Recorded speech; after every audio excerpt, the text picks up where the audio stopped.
Bruno, a gente tem um personagem sempre junto do Bolsonaro já há um bom tempo, que é o pastor Silas Malafaia. E esse cidadão, ele tem cada vez mais utilizado seus espaços públicos e espaços virtuais para atacar o STF, em especial ao Alexandre de Moraes, e atacar de todas as formas que ele acha que deve, e nada acontece, acredito que por uma questão de liberdade de expressão. Eu queria saber se o Malafaia já não está excedendo essa liberdade de expressão, porque é muito claro que o Bolsonaro usa o Malafaia, ou o Malafaia se coloca à disposição para falar aquilo que o Bolsonaro não poderia falar, e ele, Malafaia, então cumpre essa função em cima de palanques políticos, nas redes sociais. E eu queria colocar essa última fala aqui do Malafaia de ontem, para que tu possa fazer o teu comentário a partir disso daqui. Vamos ver.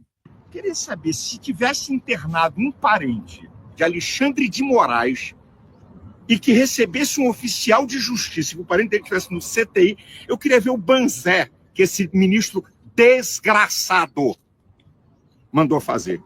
Eu queria saber se ele ia mandar... O que ele ia mandar? Prender o hospital inteiro. Um oficial de justiça entrar no CTI, na unidade de terapia intensiva, para intimar um paciente, e o artigo 244 diz: caso de morte, dentro de tempo, pessoas com doenças graves não podem receber intimação. Gente, outra, porque Bolsonaro gravou uma live. Bolsonaro é um desobediente de médico.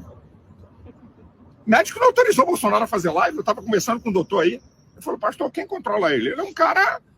Pô, eu vou fazer o quê? Então, quer dizer, essa desculpa que vai ser dada, que eu já sei que vai... Eu estou me antecipando na desculpa deles. Não, Bolsonaro... Já está? Então já deu. Então eu nem li. Então, para ver, isso é uma desculpa esfarrapada sem tamanho. Isso é uma vergonha o que está acontecendo no Brasil.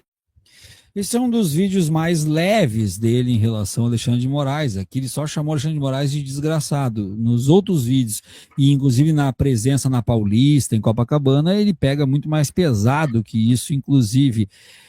Não está na hora de Malafaia ser citado, de Malafaia ser ao menos investigado, apurado, ou isso tudo que ele faz fica ainda dentro da liberdade de expressão, quando ele diz, por exemplo, que o Alexandre de Moraes manda no país, que o Alexandre de Moraes é o ditador da toga, que o Alexandre de Moraes é um desgraçado, que o Alexandre de Moraes vai levar o Bolsonaro à morte, que o Alexandre de Moraes quer matar o Bolsonaro, todo esse tipo de situação, que o Brasil precisa de uma revolta popular para resolver a ditadura da toga.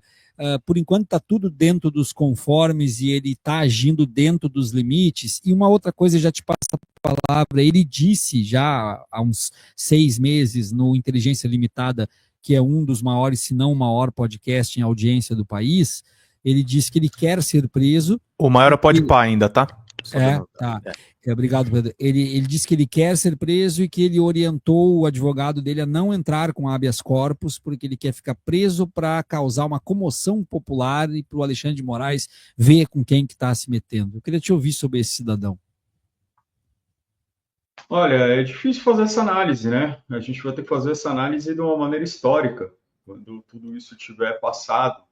Porque o que a gente vê no bolsonarismo é uma grande divisão de tarefas, principalmente a partir de 2022, de quando ele começou a sofrer reveses judiciais, quando começou a ter uma ação no Superior Tribunal de Justiça, no Tribunal Superior Eleitoral, no TSE, e o Bolsonaro, ele começa a moderar o seu discurso, de certa forma, moderar no sentido de não atacar frontalmente mais o STF, como ele havia feito no 7 de setembro de 2021, salvo engano, dizendo que não acataria mais decisões do STF, e passando isso para outros próceres aí do bolsonarismo.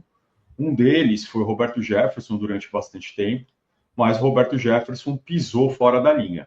Ele fez live, ele criou a expressão Xandão, ele insinuou a homossexualidade de ministros, ele fez o Diabo a 4 e pisou fora da linha quando ele recebe a Polícia Federal com balas.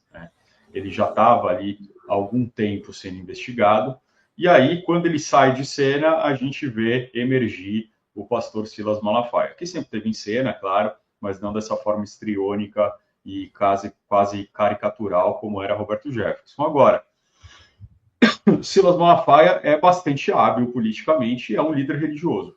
A gente não pode esquecer disso, né?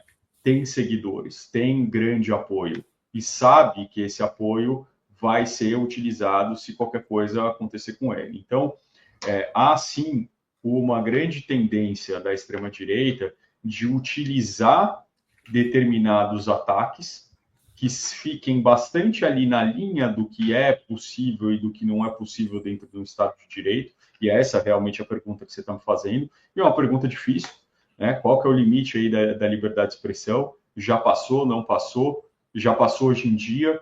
Né?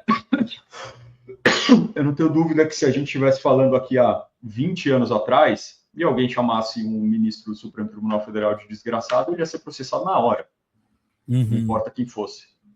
Mas hoje em dia a gente vê, inclusive por conta dos próprios ministros, né, de terem entrado nessa arena da comunicação, uma tolerância muito maior quanto a isso. Mas o fato é, a estratégia é andar ali no limite, andar sempre ali naquela linha, para que, uma vez que seja investigado, uma vez que seja processado, utilizar isso como uma estratégia de vitimização.